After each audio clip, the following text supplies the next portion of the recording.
All right, we're back at it today. First thing on the agenda is to disconnect our exhaust pipe from the exhaust manifolds. And hey, look at that. You know what? That looks like the same floor jack that I bought for 40 bucks and I rebuilt it in a video a few months ago. That's extraordinary. And of course a jack stand as well. So we got a jack stand and a little pressure from the jack, so we're good to go to get under the car. So let's get busy. All right, one of these will require a wrench and some fingers.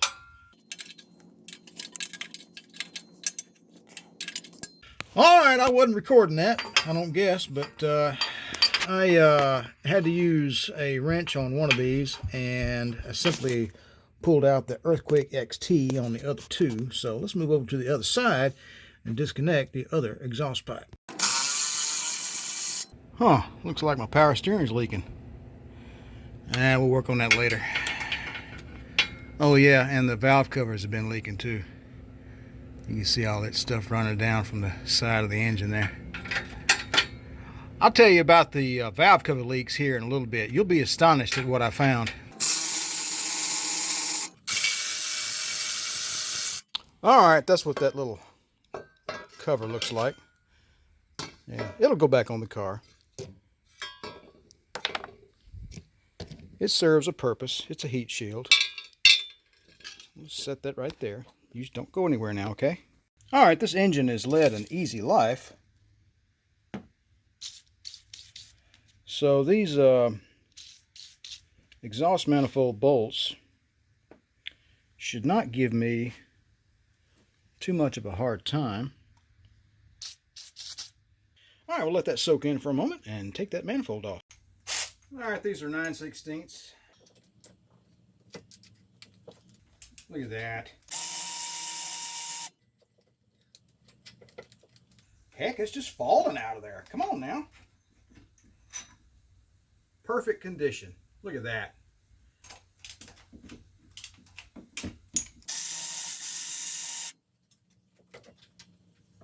That one's got the little bracket for that little silver cover. I'm going to place these on the bench over here in order that they came out. And I'm going to try to put them back in the original holes.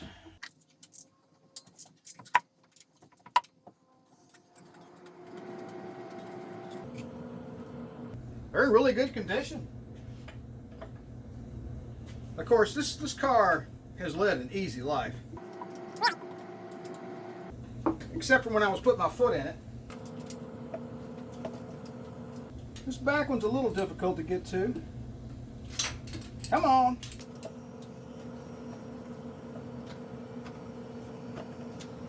Alright, I got some clearance issues here. Figures. There's a little metal gasket of some sort. It's in my way. Alright, let's see what the universal tool can yield. Alright, I think I got it.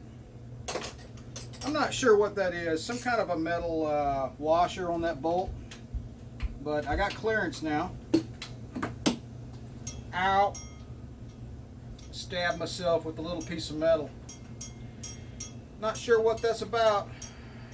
Probably something to do with that spark plug cover. We're going to find out though as soon as we get this bolt out of there. You see that bent piece of metal right there? Same thing on the other end. I got to get a screwdriver in there, bend that piece of metal down, then I can get my socket on that bolt. You sneaky little devil, you. All right, so right about now you're probably asking yourself, you're telling yourself, I bet he's not going to put all that stupid mess back on that engine when he puts it back together. And you would be wrong. This engine's going to go back together the way it came. Minus the smog pump, grant you. But there's some things I draw the line on. I'm picky about my originality. Alright, a smaller version of the universal tool seems to have saved the day. Alright, we can get our socket on there now.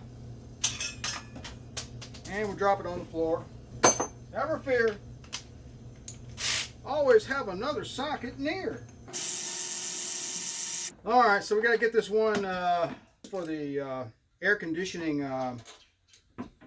bracket. It's got that same little metal washer on it. And of course they bent it over at the factory. I guess they thought it would keep the bolts from backing out.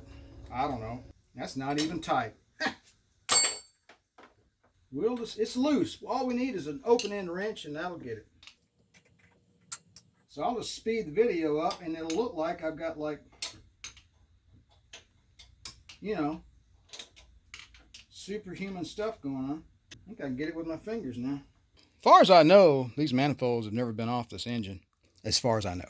Because somebody, I suppose, in the 80s or 90s could have done it. But I've had the car for 25 years. So, well, be 25 next summer. Come on.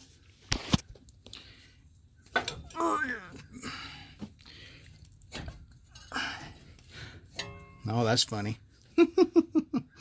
Okay, so here's these pieces of metal I was talking about. They cover up the plugs and the plug wires, and yeah, they protect the plug wire ends from heat from the exhaust manifold. So clearly they're in the way. So I'm going to fiddle with this for a moment and get this out of here. All right, we got the manifold out. I decided to bend this piece of metal, this little heat shield, back to get the exhaust manifold out. Simply because it would be easy. So I'll unbolt those here in a moment. There is a 7/16 or a half, I don't know which one it is, way in the back underneath the head, and that'll take a few minutes. You can see where the intake manifold's been leaking. You can see where the valve cover's been leaking. Now I want to show you something on these. Apparently these heads are crap. 462624. These are known for cracking, according to everything I've read on the internet. That there internet, it's the truth. But we'll find out if they're cracked or not when we pull them off of here. I wanted to show you something. You see this mating surface for the valve covers? It's not flat. It's rounded. You see that? It's rounded. I've never been able to get a valve cover gasket to not leak on this car in its later years. It's just bizarre. I don't know what the deal is with that rounded surface there, but if I do have these rebuilt, I'm going to have the machine shop smooth that out. If maybe, I don't know, we'll see. Or they might be cracked and I'll get new ones. But either way, let's take a look at the spark plugs that we pulled out. There's number 2 right there. And you can see there's some carbon on it. The plug itself is not bad. It's just carboned up. And these are the R45 TS AC. These been in there a while. A good long while. Let's look at the next one down. It's a little wet. So you know, we had something going on there. Or some of this fluid on the threads is from the PB blaster, but that one looks all right. And this one here, yes, that's pretty nasty. But I mean, they're not. This one here, this looks pretty nasty. Anyway, we had something's going on with this with the head gasket issue. And here's our old friend, the ram's horn exhaust manifold. And it's got these tubes here for the smog pump injection. And I kept expecting to see an exhaust manifold gasket. Why am I not seeing an exhaust manifold? Did they not come with manifold gaskets? Did they just bolt it straight to the engine? I thought there would be a gasket, but hey, you know what? Maybe I'm mistaken. Next thing I'm going to do is get those 2 pieces of metal out of there, and then I'm going to go over to the other side and take the other manifold off. I'm going to do that off camera because it'll be just a big old faff, and I can't film it anyway. All right, the driver's side exhaust manifold is a little bit different. You have this little heat exchanger pipe work that sends hot air up through a pipe to the thermac valve in the air cleaner. And looks like we got 4 little screws there to get that little guy off. And we have another spark plug cover, which is, or heat shield rather, which is that silver thing down there. I've had it off over the years, a time or two. A couple of 1/2-inch bolts, comes off pretty easy, knock on wood. And then we'll start to take the manifold off. All right, that's what that little thing looks like. You got 4 bolt holes there, you got one there, and you got one there. And what you have to do is fight the oil dipstick tube a little bit because this goes in kind of behind it. Anyway, it's a mess. So I'm going to try to forget that part of my life right now. Jerks! All right, well, enough of the overly dramatic stuff. We got some goodies in the mail. Let's see if we can do this one-handed. The camera stand is over by the Corvette. All right, there you go. Edelbrock cylinder head gasket set, made in the USA. How about that? And this will be for the small block Chevrolet. So you got everything you need in here, hopefully. We got valve cover gaskets, we got intake manifold gaskets, and we got head gaskets. But we won't be digging into this for quite some time because we still have to pull the heads off the motor and we still have to take them to the machine shop if they're not cracked.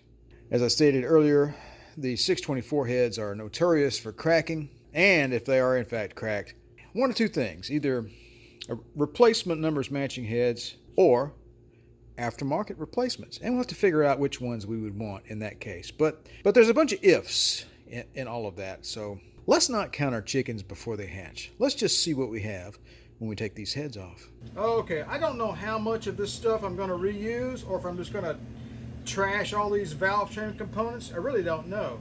So, but in the meantime, I'm going to save the rocker arms and the push rods in the order that they came out of the engine, just for a matter of good practice. If you got one little, if you reuse something and you want to put it back, you take this one and you put it over there.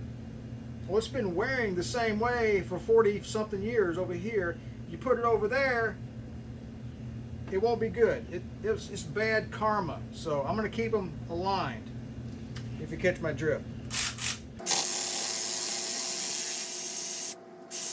All right, I do have a question. Now, these stock heads have this coolant hole right here. And you can see there was a wall of coagulated coolant residue right there. Same for that side. All right, now this is an L-82 engine. Comes stock with a GM aluminum intake manifold. You got front coolant passages, but you don't have any rear coolant passages. That's just, there's nothing there. I don't understand that, so someone who knows more about it than me, chime in. It just doesn't seem right that you would have heads on a car that have that passage, but in a manifold that doesn't. That's pretty crazy, and I'm going to put this on the video too because that's just weird. All right, we got all of our rocker arms and various hardware and push rods out of the engine now. We're ready to start pulling these heads off. I've already broken loose these bottom bolts down here. I'm going to work on these next.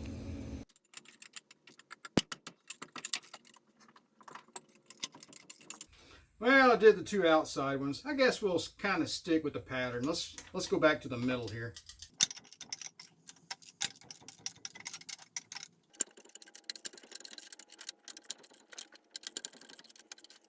All right, I got to take these 2 studs out right here and get that plate loosened up a little bit. And then we'll be able to get that bolt loose. All right, now we can get in there. All right. We got all the bolts loose now. But I'm going to stop right there because I'm going to need some help taking this head out of the engine. We're going to save on the old back. We're going to get some help in here in just a little while, so we'll be right back. Oh yeah, there we go. I should have known better.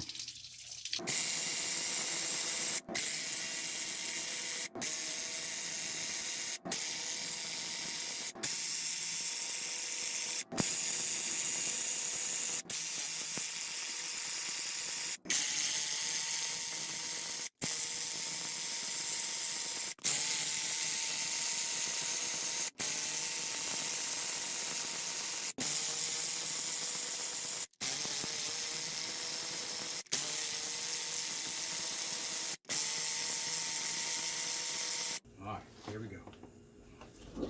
It's heavy. I don't know how. That's okay. There you go. You got it. Where I would lift it. There you go. That's alright. That's fine. Good job. Alright, we're going to take this over to the workbench in the shop and see what we've got. What are you talking about?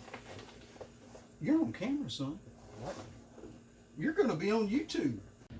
Alright, we've got the passenger head off, and I'm fairly disappointed. I thought maybe we'd be in a better state than this, to be honest. I still have to take the gasket off of there. I'll do that in a minute. Let's see what we have here. That looks a little milky, doesn't it?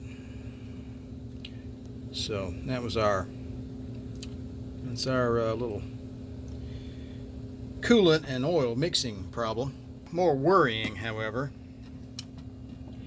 is this cylinder right here. You can see these marks going up and down. Got some scoring, and I can feel them.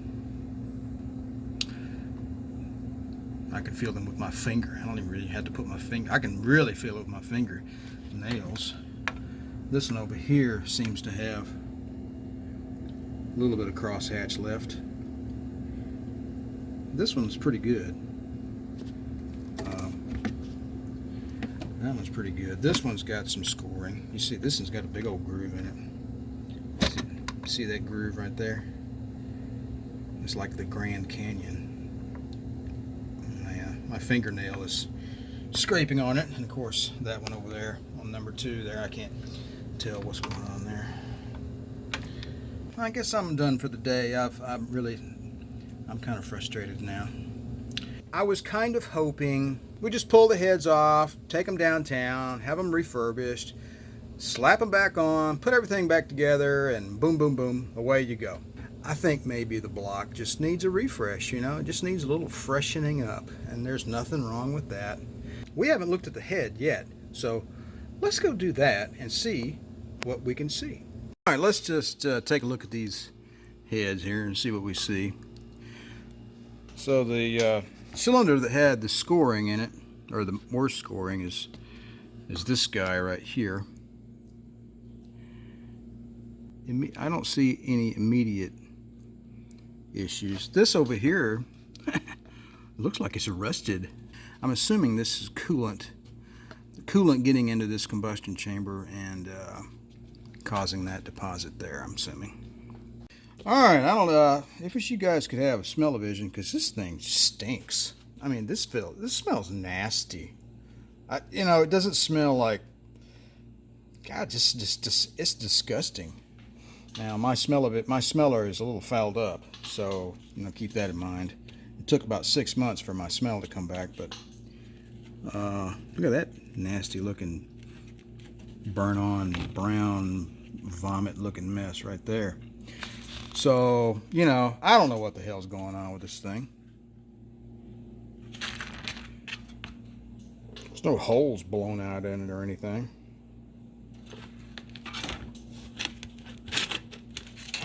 But it sure is disgusting. I mean, it's just nasty.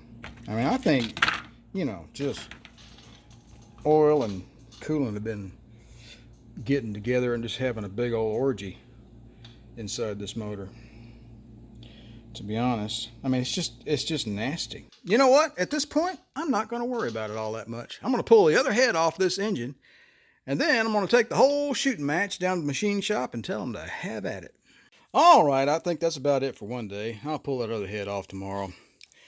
I think I've come to a conclusion. I'm going to have to do the whole motor, I think. Got a little bit of scoring in this cylinder here. It's got some fairly pronounced up and down marks, and I can feel them with my fingernail. Got a pretty serious one right there. I can feel that. You know, I suppose on the grand scheme of things, it's not horrible. But yeah, I think we need a refresh on this block too. So kind of disappointing. I thought maybe I could just pull these heads off, you know, get them reconditioned, replace the head gaskets, and, you know, stuff like that, and then put everything back together, and then we'd be rosy. But I don't think that is going to be the case. I'm going to have to go get myself a cherry picker and take the hood off the car and take that other head off and get this thing up in there on some jack stands and get underneath there and disconnect the motor from the transmission and blah blah blah and take all that mess off and whoop-de-doo, and you get the picture. Looks like we're pulling the motor, folks. All right, folks, I think we're going to wrap this up and call this part 2 of our top end / oh crap, we have to pull the motor and do a full rebuild video series. That's all she wrote for this video, folks. I hope you like the content. If you do, please like, and I'd appreciate it if you'd subscribe to the channel. It would help me out a whole lot. So you guys take it easy, and remember to enjoy listening to the locusts.